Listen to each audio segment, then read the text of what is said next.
नमस्कार दोस्तों, मैं के.एम. गुप्ता आप सभी का अपने YouTube चैनल पर स्वागत करता हूं। हमारी वीडियो की जो श्रृंखला है वो है मैजिक विद वर्ड्स, जिसका एक मॉड्यूल हम पिछले वीडियो में देख चुके हैं और एक बहुत ही इंटरेस्टिंग मॉड्यूल आज के वीडियो में हम आपके सामने डिलीवर करेंगे।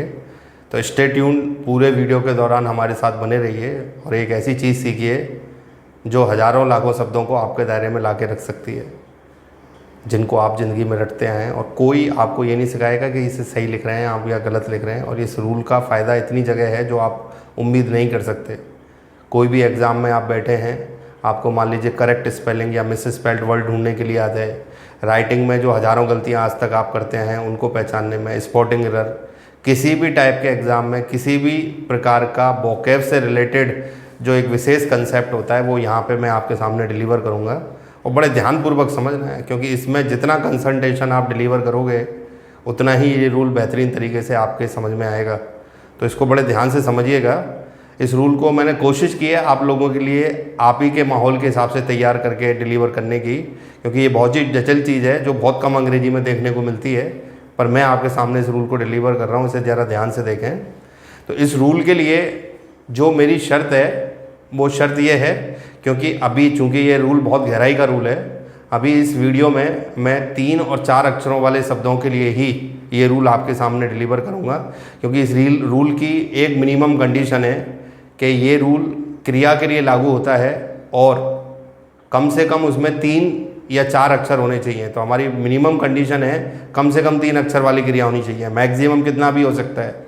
तो मैक्सिमम की चर्चा हम इस वीडियो में नहीं करेंगे, आगे चल के हम कोई एक सेपरेट वीडियो आपके सामने डिलीवर करेंगे जिसमें हम 4 से ज़्यादा अक्षरों के लिए इस रूल को आपको एक्सप्लेन करना सिखाएंगे, अप्लाई करना।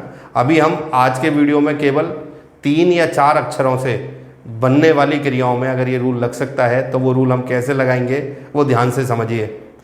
तो मैं शुरुआत करता हूँ, अपना कंसल्टेशन बोर्ड के ऊपर रखें और देखें कैसे ये रूल अप्लाई किया जाता है।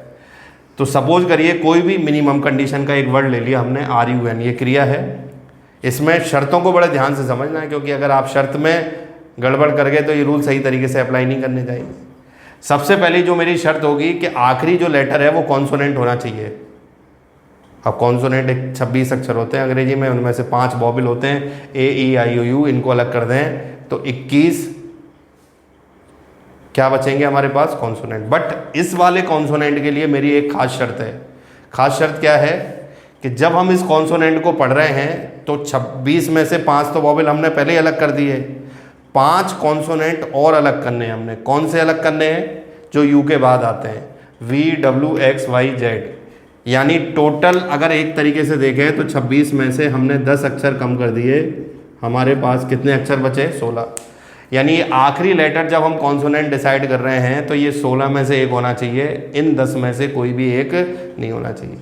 और कहीं मैं कॉन्सोनेंट बोलूँ, जैसे यहाँ बोलूँगा तो पूरे 21 कॉन्सोनेंट लागू होंगे।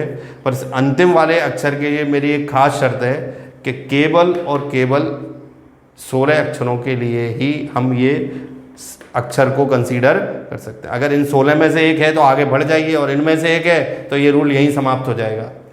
इससे पहले जो मौजूद अक्षर है वो वॉवेल होना चाहिए, और वॉवेल पहचानना बहुत आसान है, AEIOU जो आप देख रहे हैं।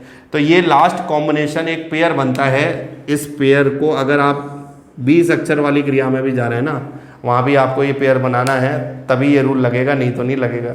इसलिए मैंने इसका नाम ही रख रखा है vice chancellor rule, B for vowel, C for consonant. तो जब हमारा ये पेयर बन जाता है तो हमें ये ध्यान देना है कि ये पेयर बनने के बाद जो हमारा बचा हुआ अक्षर है वो क्या होना चाहिए? कॉन्सोनेंट। और ये कोई भी कॉन्सोनेंट हो सकता है, वॉवेल नहीं होना चाहिए। जैसे यहाँ देखें, यहाँ पे ये एक क्रिया है, पहली शर्त पूरी हो रही है हमारी, 16 में से एक आ रहा है, इससे पहले मौजूद अक्षर वॉवेल है, पर जो आखिर में हमें बचा हुआ अक्षर चाहिए वो कॉन्सोनेंट चाहिए, और यहाँ वॉवेल बच रहा है। तो इसलिए हमारा ये रूल एप्लीकेबल इस क्रिया पे नहीं होगा। तो हमने अपनी शर्तें लगा ली इस क्रिया में। अब मान लीजिए हमें आगे बढ़ना है, तो कहाँ हम गलती करते हैं? हिंदी में हम दिए गए शब्द से नए शब्द 2 तरीके से बनाते हैं, उपसर्ग और प्रत्यय। उपसर्ग पहले लग के बनता है और प्रत्यय बाद में। अंग्रेजी में हम इन्हें प्रीफिक्स और सफिक्स के नाम से जानते हैं। सपोज करिए ऐसी कोई भी क्रिया जिसमें ये रूल अप्लाई होता है और आपको उसमें सफिक्स जोड़ने हैं, जैसे ING, ER, ES, ED, इस तरीके के सफिक्स, तो आप एक विशेष गलती ज़िंदगी भर अगर मान लीजिए करते हुए आ रहे हैं तो वो ज़िंदगी भर करते रहेंगे। सपोज करो मुझे इस क्रिया में ING जोड़ना है, तो जब हम ING जोड़ते हैं, मान लीजिए किसी ने बचपन से ING ऐसे जोड़ना सीखा, उसको ऐसे सिखाया गया कोई क्रिया पकड़ो और डायरेक्ट ING जोड़ दो, तो उसने लिखना सीख लिया RUN ING। ईश्वर भी आ जाए तो आपकी इस गलती को नहीं सुधार सकता, क्योंकि गलती जब आदत बन जाती है तो वो आदत कभी सही नहीं होती। हाँ, गलती को गलती रहते हुए सुधार लिया जाए तो फिर आप वो दोबारा गलती नहीं करोगे। तो जब ये रूल लगते हैं और उस क्रिया में कोई भी सफिक्स जोड़ना है तो आपको उस क्रिया का आखिरी जो लेटर है वो 2 टाइम्स लिखना पड़ेगा, 2 बार लिखना पड़ेगा, अन्यथा वो क्रिया क्या मानी जाएगी? गलत। अब आप में से कई व्यूअर तो सोच रहे होंगे कि हम तो इसको रट लेंगे, एक ही क्रिया में तो लगाना है। तो अंग्रेजी में तो लाखों शब्द हैं, ये पहला और आखिरी शब्द नहीं है, इसके बीच में लाखों शब्दों की श्रृंखला है। आपको सपने में भी आभास नहीं होगा कि इसमें हमें डबल करके लिखना है या नहीं। पर जब आप ये रूल पढ़ लोगे तो ज़िंदगी में कभी आप गलती नहीं करोगे ये जज करने में कि आपको उस क्रिया के अंदर वो लेटर डबल करके लिखना है या नहीं लिखना है। तो यहाँ पे अब मैं कुछ एग्जाम्पल आपके सामने डिलीवर करने जा रहा हूँ। पहले हम 3 अक्षरों वाली क्रियाओं के एग्जाम्पल लेंगे, फिर हम 4 में चलेंगे। यहाँ ये ध्यान रखना है कि जब हम 4 में जाएंगे तो जो बचे हुए 2 अक्षर हैं, यहाँ 1 अक्षर बच रहा है वो कॉन्सोनेंट है। 4 में जाएंगे तो हमारे बचे हुए दोनों अक्षर क्या होने चाहिए? कॉन्सोनेंट। एक चीज़ और मैं यहाँ पे बता दूँ, क्योंकि ये रूल अंग्रेजी की जटिलताओं को बहुत आसान तरीके से आसान भाषा में सरल करके बनाया गया रूल है मेरे द्वारा। इसमें कुछ % एग्जामिनर या यूँ मान लें बोलने की जटिलताओं के कारण, प्रोनाउंसिएशन की जटिलताओं के कारण 1% दायरा ऐसा होता है जहाँ पे कई बार होगा कि शर्त लगते हुए भी रूल ना लगे। तो आपको उसकी चिंता करने की ज़रूरत नहीं है, क्योंकि 99% ऐसे शब्द आपको मिलेंगे जहाँ पे जब आपकी ये शर्तें पूरी होंगी आप ये रूल बिना किसी हेजिटेशन के लगा सकते हैं। तो कुछ एग्जाम्पल मैं आपके सामने पेश कर रहा हूँ, उन्हें ध्यान से देखिएगा। तो देखते हैं कुछ एग्जाम्पल। जो रूल मैंने अभी आपको एक्सप्लेन किया बहुत अच्छी तरह आपके सामने आ जाएगा। ये वर्ड होता है, ये एक नाउन है, बैगर भिखारी। कैसे बना? अंग्रेजी में एक क्रिया होती है बैग, बैग यानी मांगना। अब इसमें हम ये सफिक्स जोड़ते हैं और ये सफिक्स यहाँ पे इस तरीके से, ये 2 अक्षर हैं, AR लिखा हुआ है। तो इस सफिक्स में जब हम जोड़ के वो लिखते हैं तो वो स्पेलिंग में यहाँ जो G था वो डबल G हो गया। अब अगर आप किसी से पूछोगे कैसे हो गया, बोले रेडीमेड है, याद कर लो, कोई दिमाग पर जोड़ देने की ज़रूरत नहीं है। आप उसको समझा सकते हो कि रेडीमेड नहीं है, ये ऐसे बना है, क्योंकि इसमें ये रूल लग रहा है, इसके कारण इसका आखिरी अक्षर 2 बार करके लिखा हुआ। ये चीज़ें कोई नहीं बताएगा आपको कंपटीशन के लेवल पे, और ये रूल तो ऐसा है आपको कहीं से भी जनरली जानने को मिलेगा ही नहीं कि इस तरीके की चीज़ें आप अंग्रेजी में देख सकते हैं। दैट्स वाई हमने इस सीरीज़ का नाम ही दिया मैजिक विद वर्ड्स। ये अक्षरों का, शब्दों का ऐसा जादू है जो आप कहीं भी लगा सकते हैं। ये नहीं है कि ये 4 एग्जाम्पल तक सीमित है, लाखों एग्जाम्पल तक जा सकता है, जहाँ तक आपकी रेंज है और आपका दिमाग काम करे। अगला एग्जाम्पल लिया, सिट एक क्रिया है, 16 में से 1 अक्षर, इससे पहले मौजूद वॉवेल, ये बचा हुआ अक्षर क्या रह गया? कॉन्सोनेंट। हमें इसमें ING जोड़ना है, तो ये टी का उपयोग कितनी बार हो गया यहाँ पे? 2 बार। अगले एग्जाम्पल में है, ये क्रिया है CUT कट, कॉन्सोनेंट, ये वॉवेल, ये बचा हुआ अक्षर रह गया यहाँ पे कॉन्सोनेंट। हमने क्या जोड़ दिया यहाँ पे? ER। तो लास्ट लेटर को डबल करके लिखा, क्या हो गया वहाँ पे? कटर। यहाँ पे अगली क्रिया देखें, HIT हिट, हिट माने किसी को चोट पहुँचाना। यहाँ पे ये आखिरी अक्षर है कॉन्सोनेंट, 16 में से 1। इससे पहले मौजूद क्या है? वॉवेल, जो हमें चाहिए। उससे पहले मौजूद क्या है? वॉवेल, बचा हुआ अक्षर। मान लीजिए ING जोड़ना है, तो इस क्रिया के अंत में टी का इस्तेमाल कितनी बार हो गया? 2 बार। तो ये बेसिक रूल में, सामान्य रूल में हमारे 3 अक्षरों वाली क्रियाओं के एग्जाम्पल थे। अब मैं कुछ 4 अक्षरों वाली क्रियाओं के भी एग्जाम्पल आपके सामने पेश करता हूँ। इसका अंत कहीं नहीं है, क्योंकि ये तो बहुत लंबा रूल है। अभी इस वीडियो में जैसा मैंने कहा केवल 3 और 4 के लिए एक्सप्लेन करेंगे। आगे चल के कोई ऐसी चीज़ और आपके सामने डिलीवर करेंगे, तब हम 4 से ज़्यादा वाले, क्योंकि वो तो अनंत है, अनंत दायरा है, उसमें आप कितनी भी गहराई में जा सकते हैं। तो अभी हम 4 वाले एग्जाम्पल देखते हैं। तो अब हम देखते हैं 4 अक्षरों वाली क्रियाओं के एग्जाम्पल, इस रूल का अगला स्टेप। जैसे यहाँ देखें, पहला वर्ब है हमारा स्टॉप, तो हमारी पहली शर्त पूरी हो गई। 16 में से 1 अक्षर कॉन्सोनेंट, इससे पहले मौजूद वॉवेल, बचे हुए 2 अक्षर क्या है? कॉन्सोनेंट। वहाँ 1 बच रहा था, यहाँ 2 बच रहे हैं। मान लो ED जोड़ना है हमारे को इसके अंत में, तो कोई सपना थोड़ी आएगा कि डबल P करने हैं, किसी को कुछ नहीं पता है। क्योंकि ये तो रूल ही ऐसा है फैंटास्टिक जो आपके सामने मैं डिलीवर कर रहा हूँ कि ये जो चीज़ें आप कर रहे हो ना, ये कभी भी अपने नॉलेज के दायरे में नहीं आती कि हम सही लिख रहे हैं या गलत। ये तो हमारे ऊपर है कि हमारे को क्या लेवल का नॉलेज है।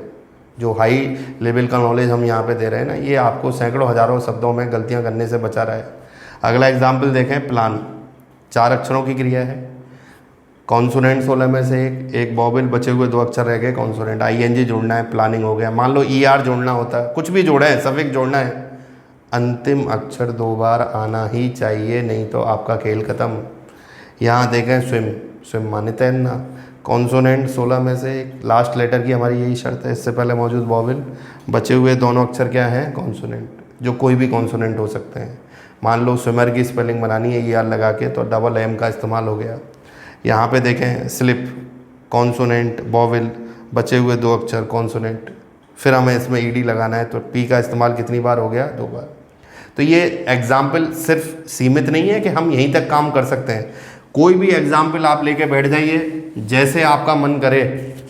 आपको मैं इतनी खुली छूट दे रहा हूँ, ये आपका मन है कि इस क्रिया में आपको चेक करना है। क्लैप माने ताली बजाना, कॉन्सोनेंट, वॉवेल, बचे हुए 2 अक्षर दोनों कॉन्सोनेंट, आपको ED जोड़ के लिखना है।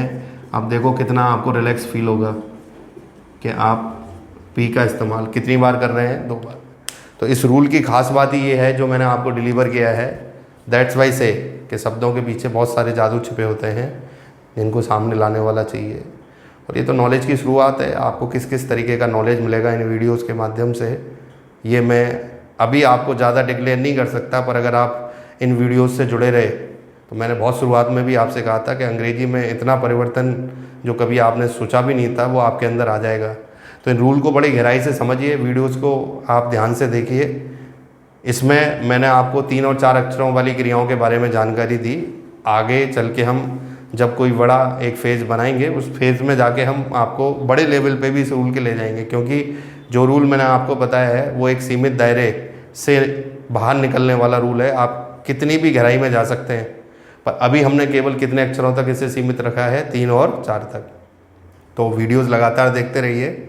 अब अगले वीडियोज़ से हमारी श्रृंखला टेंस को आगे बढ़ाने से शुरू हो जाएगी, क्योंकि उसमें हम प्रेजेंट इंडेफिनिट से जुड़े हुए जानकारी, एग्जाम्पल वगैरह का अध्ययन करना शुरू कर देंगे।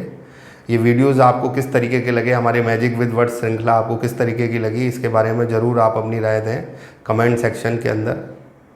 चैनल को सब्सक्राइब करें, लाइक करें और जितना हो सके शेयर करें, क्योंकि ये नॉलेज अपने पास जितनी है और दूसरों तक जितनी भी पहुंचाएंगे, वो उनको भी मदद करेगी और आपको भी मदद करेंगे। इसमें आप हमारी हेल्प करें और इन वीडियोस को ज़्यादा से ज़्यादा लोगों तक, जो आप ही जैसी तैयारी कर रहे हो, उन तक पहुंचाने में हमारी मदद करें।